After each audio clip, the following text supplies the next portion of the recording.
again. So there we go, folks. We'll have a recording of this as we go along. But John, when did you first join the department? When was that after your bit of this little postgrad in the States? Is that when you came straight in? I worked for a time for the National Soil Conservation Program. Oh, okay. At a research role in University of Southern Queensland. Right. Its incarnation, whatever it was called at the time, because it's been through a few things. So I worked for a guy up there called Rod Smith. Right. Was really big into the irrigation. So I was looking at strip cropping, floodplains. Right. Okay. Had a field experimental work, a flume experimental program.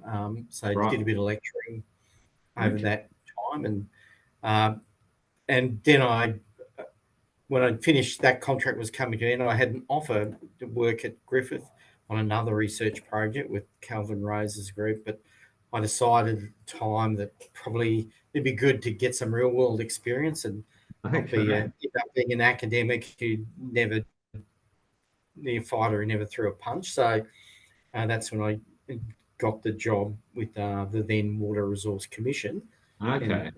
And, started in the surface water hydrology group, and that time we had guys like Greg Horsler, Bill Weeks, Bruce Stewart. So it was a pretty solid group of engineers and scientists that were in there at the time.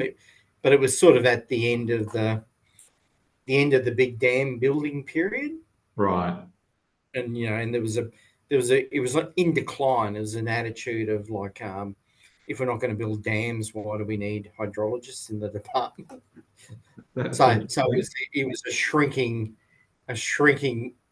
environment. So at that stage we moved into a lot of there's a lot of flood work still to do, a bunch of spillway sizing, a lot of floodplain management. At that stage we were managing the Nerang River hydraulic model. We were doing a lot of things. Yeah.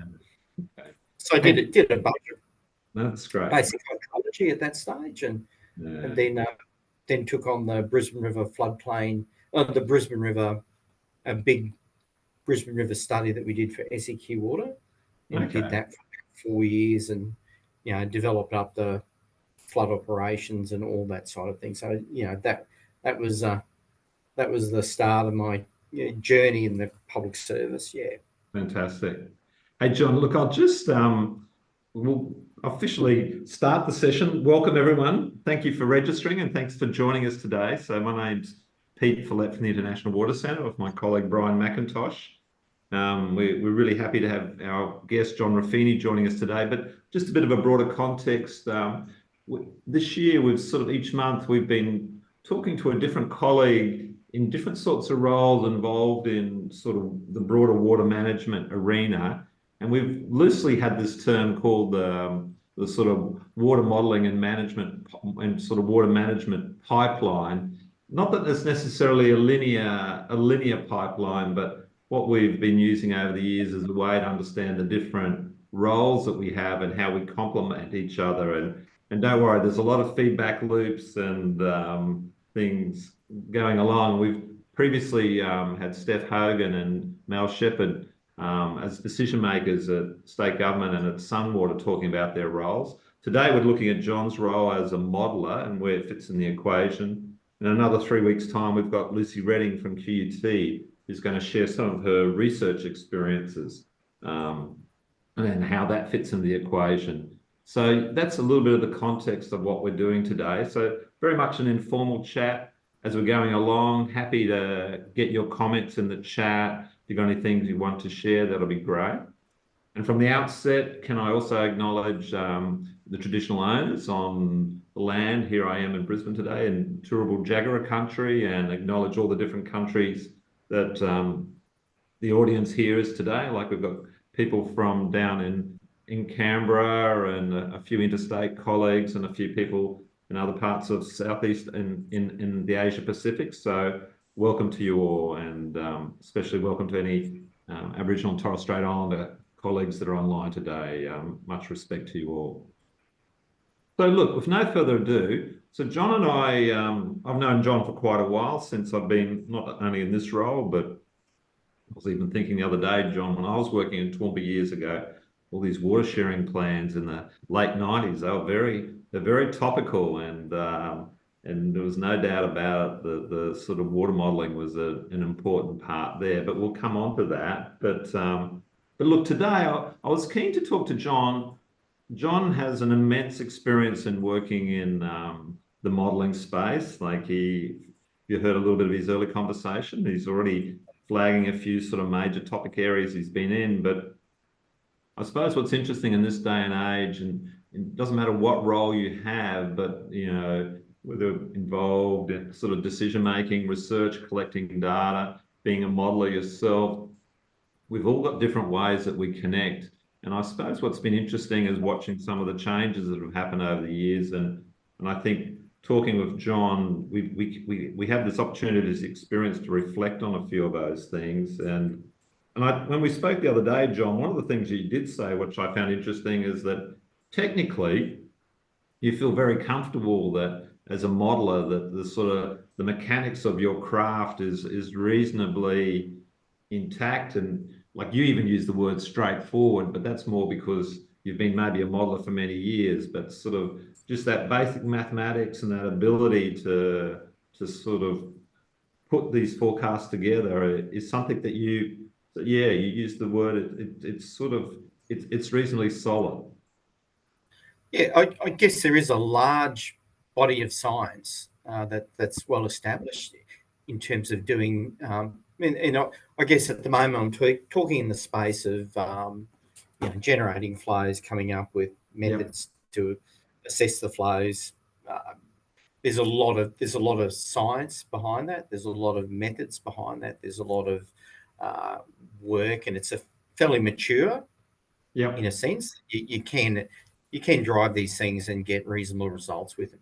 Doesn't mean that you can't always have improvement on it, but they're marginal, incremental improvements that we do. So a lot of that's well established. The tools which within these methods and techniques sit are always evolving and getting better.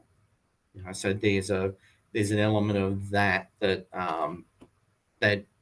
is done, but there is also this other thing, which is like how we if I look at some of the modeling platforms we use now, like the majority of a large of them, it's really about the accounting side of things. It's really about the management side of things.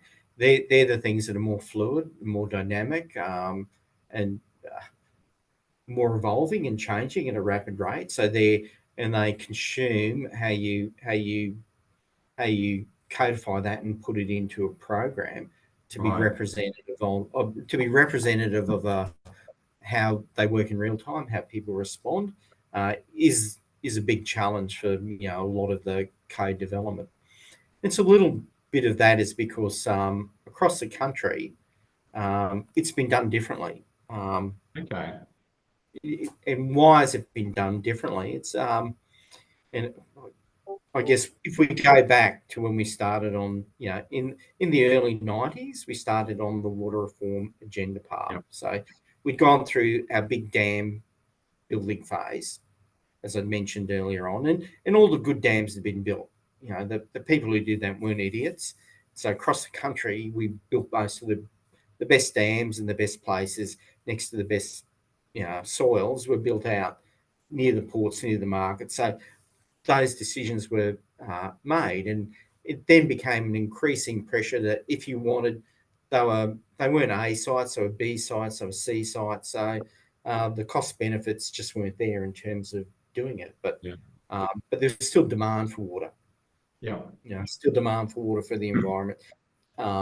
Still demand to do things, but we had to start to look at it differently in terms of early on projects tended to be looked at in isolation, but we started looking at what does it mean on a basin-wide catchment hole? What does it mean for the environment? What does it mean, to have a water right? And that started, as I said, with the water reform agenda, where we embarked on a path of how can we quantify what water is, quantify what it means, and allow water to move from a lower value to a higher value. So if you had a mine, you wanted to get a mining project, and there wasn't a new dam to be built, maybe you can buy water off someone and use it for that purpose. And John, just to give some of the audience a perspective, so this national water reform, so that was back in the start of the early 1990s. That's when that started to kick off. In the early 1990s, and I guess think of it this way: as you're trying to make water into a commodity, give it value, and allow. We all hear today in the news about carbon credits and natural capital and trading in natural capital. It's an earlier version of that, except the natural capital in this case is water. And how do you give meaning to water as a commodity and allow markets to solve some of the problems that you might have previously solved through large infrastructure developments. Yeah. But I suppose one of the things you said, like there was across Australia at the time, and there was across Australia at the time. So when you looked across the country and across the different states, are at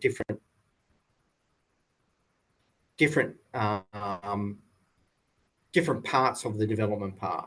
There were parts of the country that were very fully allocated, over allocated, overdeveloped. There are other parts of the country where you go, well, quite under-allocated, underdeveloped, and still opportunity to put in new infrastructure or do things. So there's a range of that across the country. Now, in implementing the water reform agenda, a lot of the solutions that the different states came up to were reflective of where they were in their development cycle. So Queensland adopted a very specific way about thinking about water entitlements, and therefore how we would model that and how we would come up with solutions to manage the water based on where we were in terms of at that point in time when we started on the water reform agenda.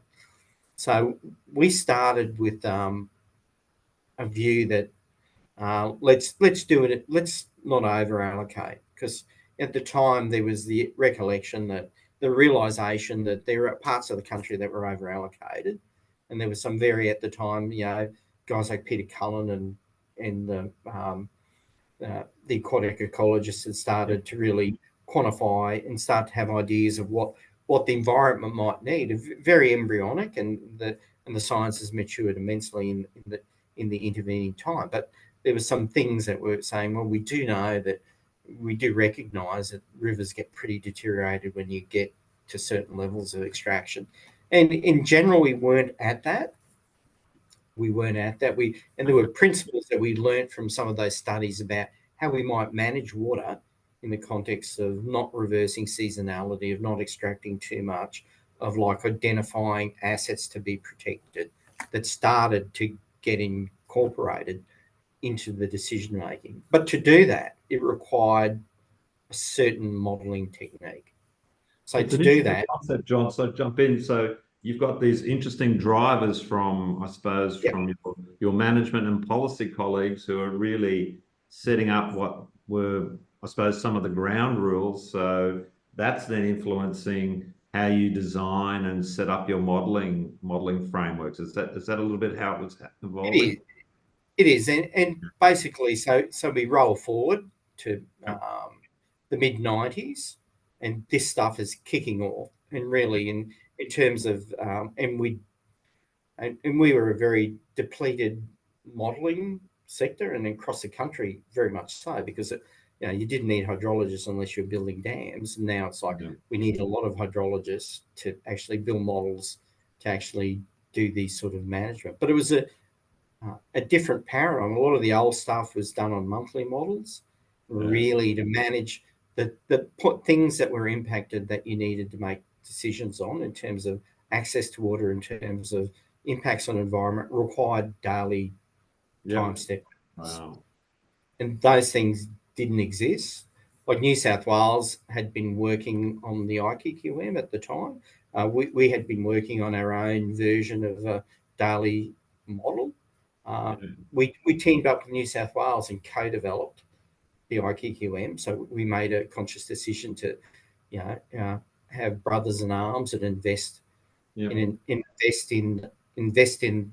They invested in us, and we developed quite a relationship with the team in New South Wales over that period of time. Now, and it probably took. It was harder than we thought, but it did. But it probably took 5 or 6 years to really get the methodologies and the techniques nailed so that we could use those tools effectively. At the time, the management were very supportive of us exploring the space because there are a lot of, as you move, because there was a lot of questions about to what scale do you model? Yeah. Okay. Interesting. You've got to model at the scale that you've got the problem that you're addressing. You've got to get your models need to work well in the parts of the flow regime that you're trying to manage. So there's a lot of approaches that are not big dam hydrology monthly model thinking. So there's a lot of rethinking about your approach, which starts at what's the problem you're trying to solve. What granularity do you need with your modeling? How do you deal with a lot of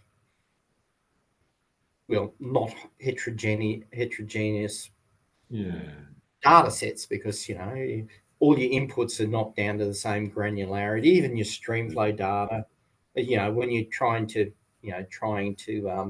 do things and get data sets that go back in time. But in that thinking, there was also a lot about thinking about what are you trying to do? Like effectively, we're trying to come up with how do you define water as a commodity, and how do you, because part of the water reform agenda, if you want, if you go back to what was a pre-water reform agenda, all the water entitlements were attached to properties. They were part of your property right, and it got attached to the property.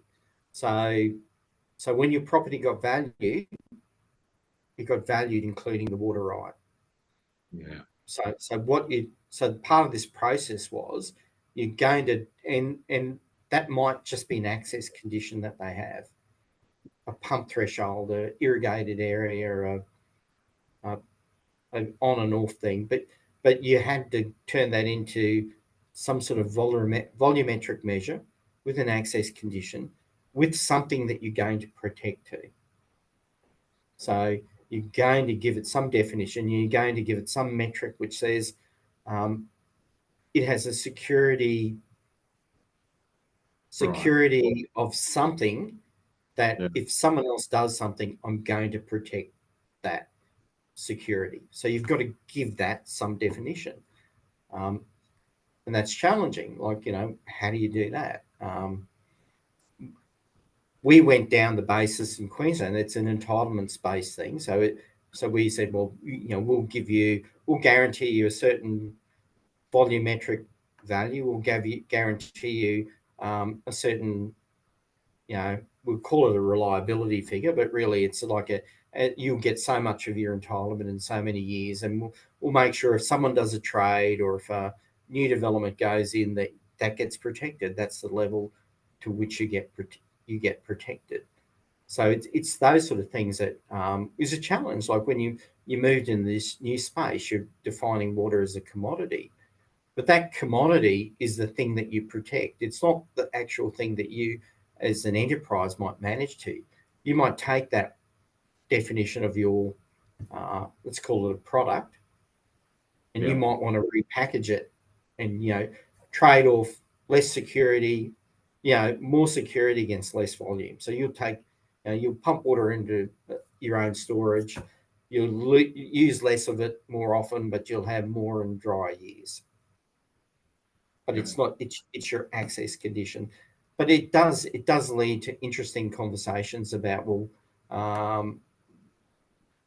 how you might do it, because in other areas people went down a different thing and went down there's different approaches you can do and in how you share access. But the driver is that you create a water entitlements database. That's a tradable commodity, and now that has value like a property that you can go and loan money against.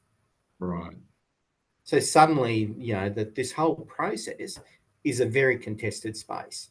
Yeah. Because you're basically turning $50 bits of paper into multi-million-dollar assets. Yeah. So, and this was, I go back to the early examples when we first started, doing this in the Condamine Blonde. Yeah. I think we had 70 modeling meetings with the user groups throughout the Condamine Blonde, the first version of the model.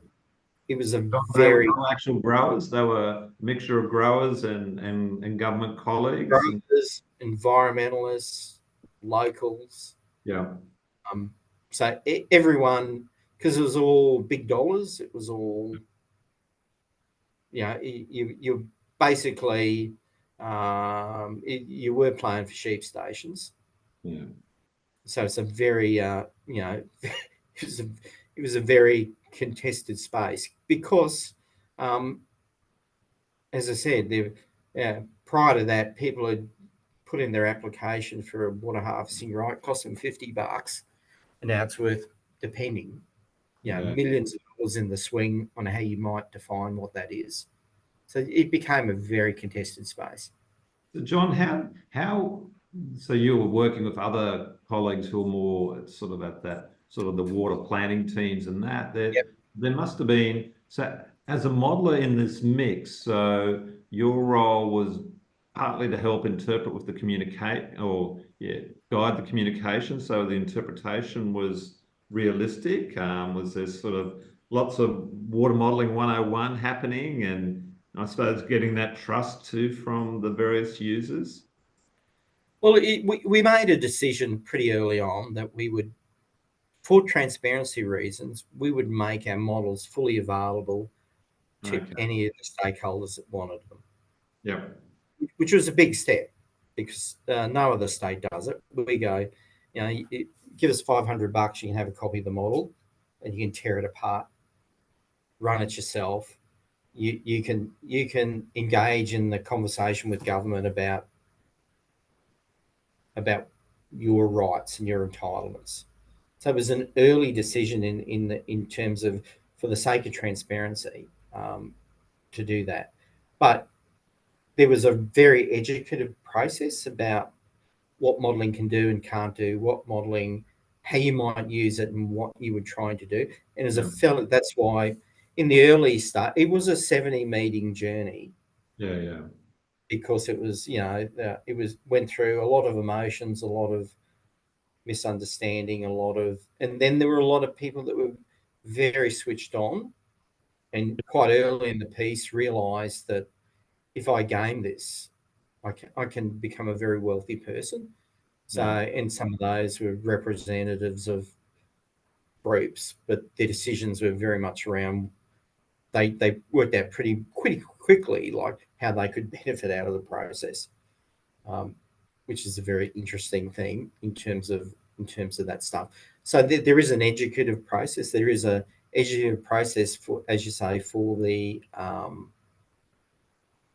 governmental policy people are coming up to speed with modelling, and it usually start, and it's a continual process. You start at a very low level, and you need some degree of knowledge, and then you need some degree of working knowledge, and then you can start to formulate that into how you might make your policy decisions, because there's just things you can and can't do, and it's a continual process in that every time you get a new batch of people in, then there's you really need to start that education process again about what a model can and can't do. And it's interesting though, like we find now that there's a lot of the community people and stakeholders who are in Gen 1 and Gen 2 are sometimes more educated than the junior policy people that come into the room. Right. they've been through the processes before. Cool. But there is money. Because there's money, it has sharpened the focus in terms of people understanding of what the modelling can and can't do. So, John, just on that, let's just we'll just pause on the water modeling one, because something else that you shared with me that also sharpened the focus for modelers was the actual opposite of it. It was the millennium drought in sort of the 2005. And I suppose when we were having this conversation a couple of weeks ago, what I thought was interesting was, and maybe you can explain a little bit more how this happened, was the role of the modelers to be pretty adaptive, or helping the people planning and looking at options that, for those around in that sort of early 2000, getting to 2005, things were happening pretty quickly. And for people trying to plan with the delivery and to make, that security as good as you can, you explained to me how different models were coming together and you were joining things up. Would you like to explain a little bit more how it was a bit of a Southeast Queensland centric scenario, but Yeah. I guess leading into the millennial drought, we'd been monitoring it for a few years and going, look, potentially this could not work out. So at that stage, we'd started to assemble like a regional WhatNet model, so we could do all the stochastics, we could link everything together, we could come up with the proper behavioural things, and there was a linkage between the planning models and the operational models, and that we used all the daily time set planning models to develop the flows. I guess the cracks first started in the Gold Coast. Like the Gold Coast kind of missed a wet season, and they put on their restrictions, and instead of demand going down, it went up, and so they kind of realised they were in trouble and needed to do something. Sean Cox, who was running the show down there, smart guy, he kind of worked it out and knew he needed to do something. So that started the planning on the desal plant. That started the planning on connecting Wivenhoe, connecting to Wivenhoe. But it was more from a Gold Coast security point of view than necessarily a regional security point of view. But there's always the question of like, well, if we were heading into a bigger drought than that.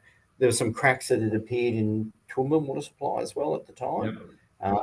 I talked to Kevy Flanagan at the time, and there was an oh shit moment when we went through where they were and where they were going, and we were able to provide some guidance and information to sort of help that. So we put together these models. Now, obviously, at that time, whilst they had their level of service stuff and the papers that they'd written, we put that together in terms of how we could, as a region, myself, Tom Vanderbilt, and White on Wong put together a paper on like how we could use the modelling to support the risk-based decisions going forward. Yeah. So we started to do that sort of work, but there was a seamless integration between your planning model, which had the bits of chunks of water that you could do stuff with, and then the operational stuff, which is how do you mix and match that in a behavioural sense? So, because in some ways you want to translate your total volumetric access into a product that gives you a level of service objective. So they're quite two different things. Right. For example, so you may want to use less water today to have water stored in the bottom of your storage to get you through 2 wet seasons instead of 1, in a very simplistic way. And you may want to optimize on a regional basis where you store that water and how you do it. You may want to use your smaller, more frequently hit coastal dams, empty them more frequently, and store water in your big tank in Wivenhoe, some set to fill in those gaps. So they're the sorts of things that you talk about. And all this was about going, okay, how do we make enough time so we can bring online a desal plant? Right. They can build new infrastructure and get an opportunity for it to fill. So it was like, in that context, it was like a different way of using a lot of the fundamentals. So a lot of the hydrologic tools were the same. Right. So a lot of the rainfall runoff modelling, a lot of the flow sequences, a lot of the, but they're just put to a different purpose. There's full regional stochastics, there's full operational, but there's a lot of forecast modelling. There's a lot of, where to in the next 5-year window. There's a lot of. Does that mean lots of different scenarios, John, as you're going along? Like it's sort of, like were there like it?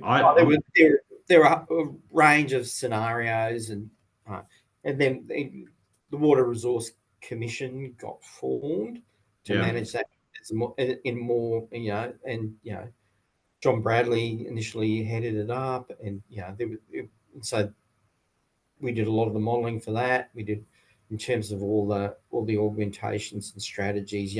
What new dams might fit in, like what.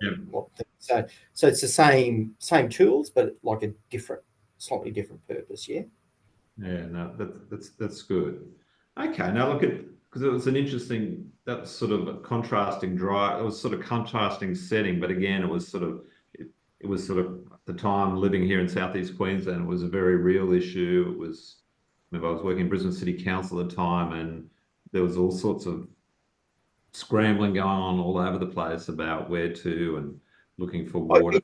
It did highlight the fragmented understanding of risk. Like there were points in the system where people on their own individual component of it would understand the risk very well. Yeah. Like my example is like Toronto, in Yeah. terms of really understood the power energy component and the risk of their plant break, all that. But like the water supply into it, just an assumption it'd always be there. Yeah. Yeah. Like as opposed to that and the risk profile didn't shift from one to the other. So that's just an example, but there are examples of that throughout the whole system of like how the whole risk profile, that it worked as a system, how well it was understood, who understood what. I think it was generally the bits were understood, but as a whole, that was I think there's a learning from that whole process. And it's interesting that this word risk that you're just using, I think now is sort of becoming a little bit more common, and I suppose the role of modelers to provide a little bit of the sort of quantitative input to that is interesting, and particularly I suppose now if we put a climate change lens over a lot of the work that we're doing, so like it's sort of that variability has always been part, and you talk about stochastic systems. You've always been looking at different ways by which you can try and forecast the future under variable sort of, or varying conditions. But I suppose you see what's happening now with climate change. Is that forcing a new way of thinking for the way that you work with water modelling?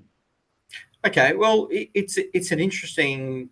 We've been playing around with climate change, and we've got like ourselves and a lot of the other states. Sorry, we've been working with about how we implement climate change in our modelling. But there are some some really fundamental. So in terms of the sciencey bit, we understand.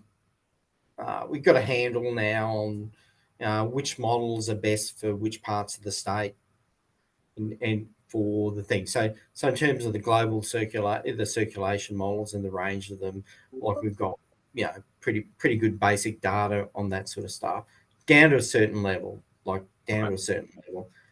We've got methods about how we can translate that into impacts and how it would impact the flow at the various. Remember, climate change scenarios are scenarios, and they are only they are relevant at the time. So this is 2050. It's like it's an estimate of what it's going to be at 2050, and then there's a range of models. and we can translate those impacts, impacts, and say, well, this is what what you'll be seeing potentially. Here's one option about what the future could look like in that. Yeah. But it does, the challenging questions are for us, what is your new value proposition? Like our value proposition previously was saying the history is a reasonable replication of, if we get 100 years of stream flow sequence, and we can tell you something with some confidence about what decisions you make impact on the environment and reliability. So we're using the past as a bit of a surrogate to do that, and you can say with some degree of confidence that that's reasonable. Now, under a climate change scenario, that obviously changes. Okay. Yeah, it's going to be different. So you're going to have to, we've got approaches and things. So it'll be different. It'll be different. So, you can no longer use the historical sequence, but you're probably saying I'm somehow modifying that or generating a thing that'll give some metrics around what it might look like, for the environment, for the entitlement holders going forward. But a question is what is your value proposition about what you preserve? Because remember, the whole process started with, here's your bit of paper. Yeah. Here's your bit of paper. I'm going to turn it into something with a number on it, and the bank's going to lend you money on it, or you're going to be able to sell it. Yeah. Now, under a climate change scenario, what happens to that bit of paper? Interesting. What happens to that bit of paper? Think of it, but if you expand that out a bit more, if your modelling techniques improve, if you get more data, what happens to that bit of paper? Like what are you preserving and what are you changing? Because this is what we've found when we've done second and third generation plans, that stakeholders can get pretty upset if you change the number on the paper. Right. Because that's what the banks lent the money on. Yeah. So it's like saying, if it's like in a housing market where if your house is worth $1 million, and then and the banks lent you $600,000 to buy it, the market tanks, and suddenly it's you now owe more than the house is worth. Yeah. The bank's going to come asking for money. Same thing with a bit of paper you have for your water. If you change it, that you do it. But if that change is only going to be fully realised in 2050, and you make the change today on what might happen in 2050, and they go, oh, look, I had 20 years to adjust. Like, why are you changing it today? Yeah. So there is, what is your new value proposition about this bit of paper someone's got, how you might change it? And you go the same thing as for the environmental assets. We have these environmental assets that we protect. We have the flows that we allow to stay in the river or have to pass at a certain, protect these assets. But it's the same thing. Is what is your metric? Are you going to still protect? Has that got primacy? Does that get protected above everything else? If the temperature rise is going to be so great that everything's going to die anyway, or the flow is going to reduce so much that no matter what you do, you'll never preserve that in 2050. Like, there are some really challenging questions about, in terms of those environmental assets, what you protect too. It's not a simple question that you can continue to do things as we have done. It's like you create a commodity, but that commodity is a quantum commodity. It means different things. It can exist in many states. Like, we don't. We give it definition buy a modelling platform. Yeah. That's not necessarily real. That might change. It is a comparative basis on which you make decisions, but the reality of that will be different as we move forward into time and transition. So that's a bit of a challenge. It is a bit of a challenge in all our natural capital markets. We find some things if you want to create a trading commodities, if you generate a carbon credit today based on the data and the information that you have, and you create this credit, in 2 years' time, the data changes, and even if the method doesn't change, and what that means might change. Or if there's a much better method and that changes. But if you allow it to change, someone goes, well, I'm going to go find the method which gives me more value than I want. So it's similar in our space about how do you do it? What does it mean? And how do you do it? How do you do it moving forward? Interesting. John, I'm just conscious of time, and I'm just keen to make sure we get some interaction with the audience listening. Like there's already been a couple little questions, and like Sure. Charlene, so Charlene, you're still there. You were looking at this issue of, she was talking more about some of the water allocation plans, and Charlene was wondering in the recent round of water plans, sort of these questions of X allocation over X years. Like, Charlene, did you want to explain a little bit more if you're there? Yeah, for sure.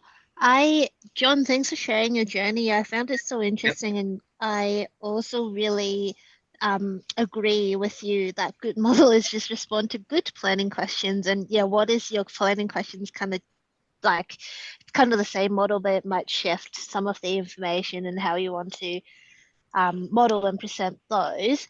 Now, my understanding is that there is a new round of water plan updates, and I was wondering, just to me, like looking back at some of these allocations, while they were good and based on like you said, really good data that were available at the time, I feel like that concept of X allocation for X years that's guaranteed might need to be rethink a bit in terms of maybe there's a bit of like, oh, in wet years, you can do this and then you can save for dry years, like something like that that's a bit more fluid. And like you said, in response to we've got more information now, and they're also in response to the higher variability in the future with climate change. So has any of that thinking changed like for this round? And if so, how does that manifest itself into the modeling land? Okay, I guess we're trying to move we're trying to move to a more consistent basis across the state in terms of how we define the metrics. There had been some variability in different areas about how things were done, just in terms of the when plans were constructed and when they were renewed. So we're trying to move to, firstly, a more consistent basis on doing that. Now, the metrics we provide, think about that. As I said, it's a comparative tool. It's not an absolute tool. It's there to be used to say this is how we're going to ensure a degree of protection for your particular entitlement. Beyond that, how an individual owner might want to use that in their business practice, and then that's something that we'd say, look, get the model. That's why we provide the model. Put in how you'd operate it, and do it, and that'll give you a good idea about how that fits in with your business operation. Because it's not about, what you don't want to do is the government like telling people how to run their businesses. What we're doing is saying, look, we'll provide you with some protection to the bit of paper that you've got, while giving you the freedom to use it the way you need to use it to run your business. Yeah. I don't know if that makes sense, but as I said, we do, with all the new plans now, have put out, there is the climate change scenarios that are provided. and that's going to be provided in a standard format. So that will give people information where they can make a decision on what that might. So we're saying, look, here's your 2050 scenario. Like if you're making decisions today for the next 20, 30 years, here's some information for you to consider about whether that's a good decision or not. Yeah. That makes sense to me. Thanks, John. Thanks for that, Charlene. And he's not online at the moment, but Dan Evans left you a question. I know he's going to follow up later by the looks of it, but just looking at, eco-hydrology. So I suppose I'm trying to, so that concept of, do you do that separately, or is it sort of? No, it's an integral part of the processing, because the water planning ecologists sit under me as well as the reef water quality modelers. So we're now as an integrate, that all sits in my directorate as a group. Yeah. So the hydrologists and ecologists work hand in hand.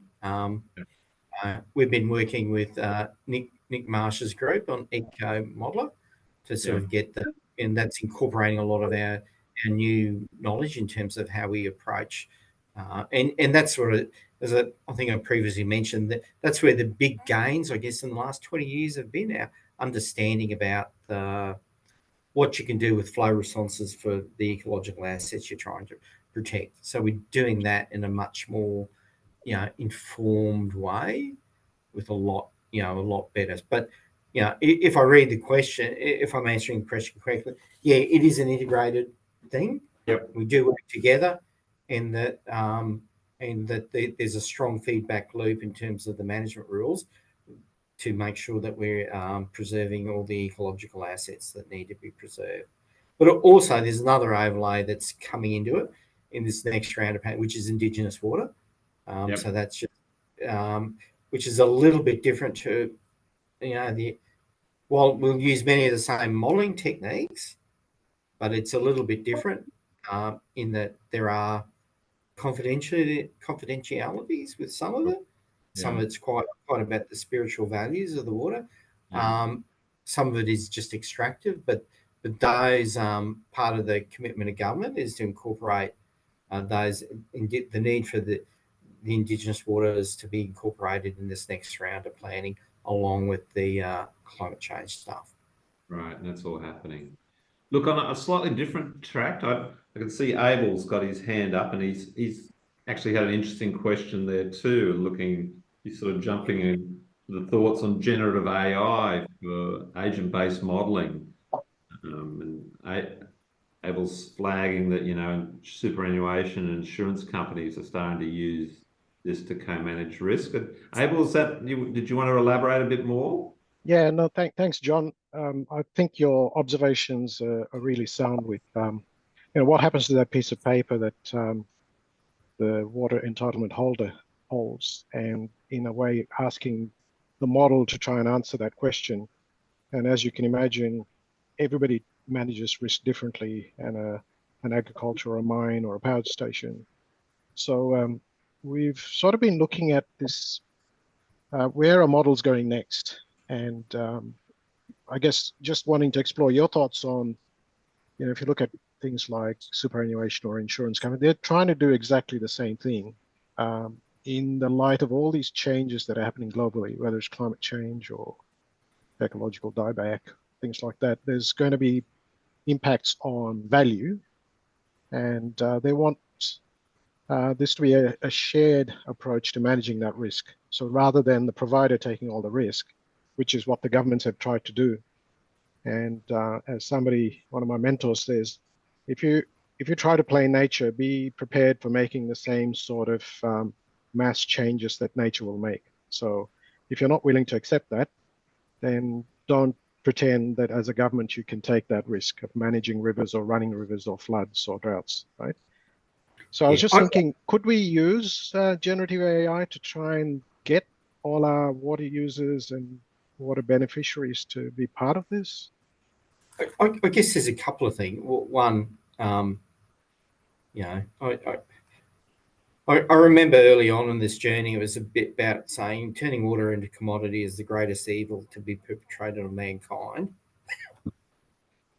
And there's a degree of, truth to it. And the other end is, as you say, at the end of the day, the risk ends up with government anyway when people want to be bailed out, through various things.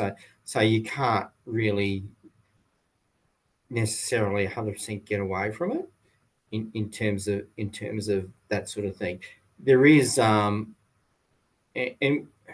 one of the things that it will be happening over the next 10, 20 years is that while all the states started off in the same position about where we were at, different positions, I think we're all going to be moving to the same, we're tracking on the same timeline, that the things that were sustainable decisions are going to become unsustainable decisions, that it'll be more like in some of the southern Murray-Darling Basin plans, where it's all about sharing the pain and sharing the risk and sharing the thing, is probably like a future that many other river basins in Australia will move to. So I think there is actually an opportunity for creating a more uniform approach to doing it in the country, because I think we are, and needing that, because we will be, whatever value proposition we land on as a community, we will be transitioning in time to that. And if you have a uniform value proposition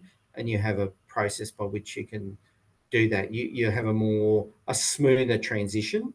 And that would include, like, if you are going to have, like, compensatory packages and things like that, that could be built into that way of thinking in terms of that. So, and I think in terms of any of these new techniques about assessing that risk and doing it, particularly in a transient thing, I think it'd be very, very handy. I mean, we've done a little bit of investment in that on sorry, just cramping up on my cabin. There you go. Shouldn't have done that bike ride yesterday. Athleticism's kicking in here, John. So yes, I think you're right. I'd certainly support that. And so we've been investing in it a little bit, but more to go. But I think there's that other thing about what are you going to do with it when you get it? Like, how do you move to a uniform way of doing it? And, always, the bit of paper question, what are you going to do with it, is like front of mind. And it's a bit late. I'm not convinced my life's work has been a good thing. Making it a commodity. Don't know. We'll see. Okay, it makes it more challenging to manage. Yeah.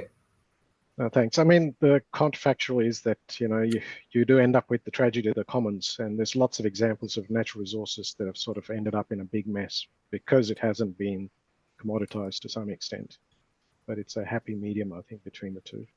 Yeah, what do we provide for as an underlying value proposition, I think, is protect the environment, and only above that protection level, or mitigable protection level, is where you create some consumptive use. Yeah, and there was a lot of dialogue when we started on the journey about this very thing, Abel. Like, about, there were a lot of different positions about whether it's a good idea or not. And to be honest, I think we've really jumped into it in Australia. But then you look in other parts of the world where they've delayed it, they haven't done it, and whatever, and you have a lot of what I'd call water squatting almost going on, where people are have seen the commoditization of water, and they're just staking out ambered claims almost in different things to like the equivalent of doing that. And we saw that a little bit in our own state, when we were a bit slow on jumping on the condamine, that basically is a squat, just go out, stake a claim, and then chew like crazy and try and hold on to it. So I think a little bit of both, for sure. It's interesting because I suppose the values are changing too of time, like different people's values. Like, it's sort of this paper thing is sort of interesting, but is that it's very much a sort of individual centric, isn't it, or business centric? So, but It Right. is, but Yeah. but you'll never see that. The one in front of the media will be the broke-ass farmer. Yeah. Like it's marketed pretty well. John, can I take you back to the time when entitlements were being formed? I'm interested in the relationship between forming entitlements as I guess an object for allocation and regulation and the science of hydrology. But did the policymakers and crudely the legislators come to the science and say, hey, look, how should we frame this? Or were you simply, from a science perspective, given a definition of an entitlement and asked, hey, we need to assess these reliably so that we don't over allocate?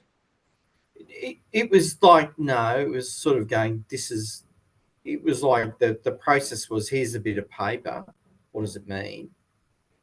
So we'd do the modeling and go, well, this is what it means. And these are a number, and there was no one right answer. You're going, well, this is the way you can, you can constrain it this way or that way or whatever. And it's just depending on the nature of the bit of paper and where it was, like different things meant different things. And there was a whole, what's your equity proposition? Was in that, for example, like in a certain reach, like is there, there was a philosophy that people said a license is a license. If you sort of have the same license, you sort of, does it mean the same? But then one person would say, well, look, I've spent millions of dollars developing my property and activating my license. The person, X kilometers upstream of me has the same bit of paper, but they've done nothing. But I've made all my investment and I'm extracting. Yeah. But, do we get the same bit of paper? Like in terms of, does my investment count for anything? Does it? So, is my usage of is my actively investing in, does that mean that I should get, like the bit of paper could look exactly the same. In fact, the bit of paper that looks exactly the same upstream of me, if they ever developed it up, it could make my investment less worthy. So there were those sort of conundrums, and there's no right answer. Like it's the perspective. If you're sitting without the development, you go, oh, license is license. If you've spent the money, you go, no. So, and they're both valid points. Like I see the logic in both. But so there'd be a tension. There'd be a tension in terms of, there'd be thresholds of access. Like, do you share windows? Is it first in, best dressed? Or do you say over reach, that everyone in that reach gets a piece of that flood? Or do you go, no, you're at the top, you're in a better position, you can, every small flood, you can have it all. You don't need to leave anything for anyone else. So there's a whole lot of value propositions. There's a whole lot of stuff, and there's a lot of that. A lot of that went into forming how you would form and do that. So because there were a lot of arbitrary management decisions that historically might have been made on the fly that weren't in any way documented or on the bits of paper, but they were in fact active, practices about what they might do in doing that. But you then had to codify it, share it, and make it part of the access right. So so it's those sort of, and there's so which meant why the first round of them were a lot more difficult, and a lot of I try to say sometimes those first plans were they were just the negotiated truce. Warring parties. So they were a position that everyone could live with, rather than, and which meant that sometimes there were inconsistencies because different areas and different groups could live with different things. So then, it's got another. Why is that so different? Why did you do it that way there and that way there? Because they're different groups of people, and sometimes they'd come back, 5 years later and go, "Why did we agree to that?" Like, I screwed myself. Like, so sometimes they also didn't. We'd have situations where you go, "Oh, that's not really good for you," and you'd be giving them advice, but they'd still go with the group think, and then and then down the track go, oh, that was not good for me. So, but yeah. Abel, you had another query there. You wanted to add something to the discussion. Yeah, just wanted to add a few things there. Perhaps just to expand on that, the precedent conditions for the allocations and the entitlements drove some of that ad hocism. Some of you may recall back in '93, those that were alive then, we converted from area-based license to volumetric licenses. And I know some states still have area-based licenses, but southern states had to convert very quickly into volumetric licenses. And at that time, some of the anomalies crept in. And at the time of going with the entitlements based on a cap, say within the Murray-Darling Basin, that led to connecting what is the absolute maximum you can take out. Again, a modeled figure, because you can't just arrive at a megalitre number or a gigalitre number. You have to say that gigalitres applies to a certain level of development. And every one of those previous mechanisms also had an adjustment mechanism associated with it. So these things make it particularly hard for a modeler to come up with, the answer is 42 sort of thing. So that's, I think, part of why there's discrepancies amongst the states, discrepancies amongst catchments and valleys and so on. And a lot of the initiatives like environmental contingency flows, environmental flow rules for dams, they were all happening at the same time, but every one of them could be modified and made better, which meant that you needed to have leeway to change your water sharing plan arrangements if things could be improved. And one example, I think John said very early in the piece, is we can give you a more secure entitlement in those drier years, but you'll have to give up some of your water in the wetter years. And that's a good outcome, a win-win outcome if you think about it. Interesting. This is it. I think a lot of that MVBA stuff, I always think of it, well, you threw the anchor out. Like we threw the anchor out and tried to pull it up, but the anchor's been dragging a bit ever since then, because we've made it worth money. So people are highly incentivized to see within the rules how they can get the best out of make the best out of their own individual circumstance. Folks, I'm just conscious of time. John, this could be a conversation that I think could continue for a while, and I know if people need to head off, that please do. But look, I just wanted to say thanks to John. Like, this is, I think, you've had 30+ years of experience in this area, so there's been lots of different things. We've just opened the beautiful sort of bottomless pit on Murray-Darling Basin stories that I'm sure we could talk for quite a while. So really appreciate that sharing, and I know there's quite a few thank you comments already. Brian, you wanted to add something? Oh no. No, that was a clap rather than a hands up. That was a clap. Yeah, people are clapping already. That's great. But no, we appreciate that, John. Like for a modeler, I think you've very much been sort of reflecting the story. Like a lot of what you've been done has sort of been driven by some of the management and policy needs. So it's not as if you've just been sitting in the background saying, oh, look, here's a model, here's a result. How useful is this? It's been a very two-way interaction that I think you've had with some of your policy colleagues within the state government. So I know you're highly regarded in that sense. So, but thanks. We'll definitely share a recording for anyone who's missed it today. But appreciate any sort of comments and feedback you might have as well. Is it something else, Brian? That's a hands up. It was a hands up. You've kind of finished it, but I did wonder a final reflection from John. Any advice for younger professionals looking to get into this application area for water modelling? Any career advice? Not so much initial getting in as in a job, but just any advice for younger professionals, hydrologists and so forth at the start of their career. Any reflections from where you are now towards the other end?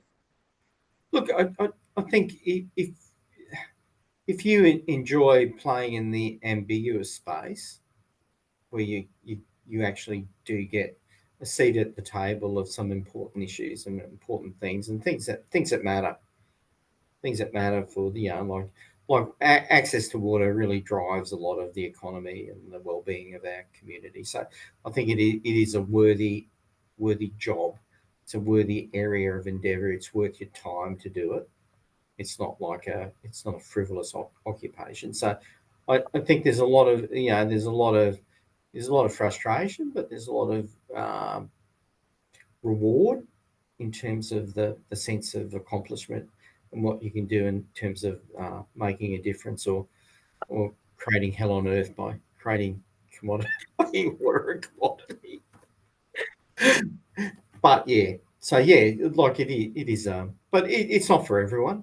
It's not for everyone. But we have had a lot of people coming in and out of the group over my time here, and they're all, they all find their way, and like we've got a lot of our alumni scattered throughout the country in organisations, and who've had a little bit of exposure to this side of the water game, and I think that's good as well. Yeah. Thank you. And I think that's a healthy perspective of the jigsaw of the different roles we have. But like I know both Steph Hogan and Lucy Redding, a couple of our other speakers have all been linked to John in the past, so they're happy to sort of share their story too, how this all works. Well, look, thanks, John. Appreciate sharing all that experience. I'll stay online if anyone else wants to chat a bit more. I don't know how much longer John can, but for those who have joined us, thanks very much. Really appreciate your interests, and we'll stay here for a little bit more if there's any more sort of last minute questions for John. Good. Okay, thank you. I think people appreciate the journey, John, you took us on. Good, eh? You have to. Well, there have been a few different timelines driven over time, but I'm sure you could draw a couple of interesting ones. Maybe you could have different themes to your timelines. I was just admiring his bar fridge at the back. Bar fridge. Yeah. Sorry, John, you didn't blur your background, so I was just All right. gazing longingly at. Yeah. No, it was really good. I think there's probably some benefit in maybe capturing some of this knowledge base, John. I don't know if you have a younger student or a PhD candidate, perhaps, that Brian might be able to second you. This journey is so important because I think we're losing traction because, like you said, you have to keep raising awareness every time there's a change in the guard. And, I wonder whether you can use, again, AI, something like that, to capture some of this knowledge and create a bit of a body of knowledge.